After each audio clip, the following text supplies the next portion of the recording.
पुरैनी पात पे सुतली गौरा देई, सपना देखेली अजगुत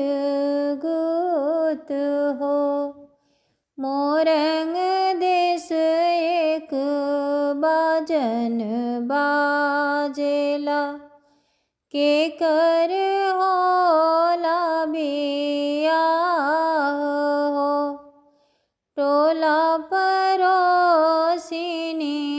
तुही मोरी गोतिनी, सपना के करहु विचार हो।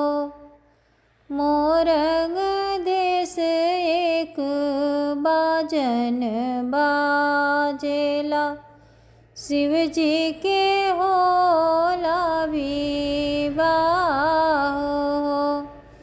छोड़ गौरा चुनरी पहिर गौरा पियरी हो, सवती परिछिले जाहु हो।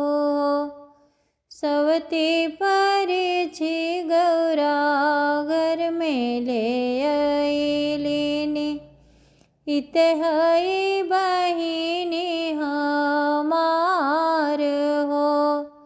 का तोही बहिना हो बर नाही मिलेला, मोर पीठी धरेलो अंगार हो।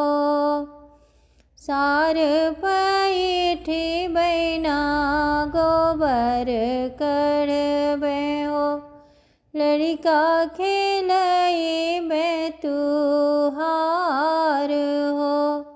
शिव के से जरिया बैना हम नाही जइबे हो, चेरिया कहइबे तोहार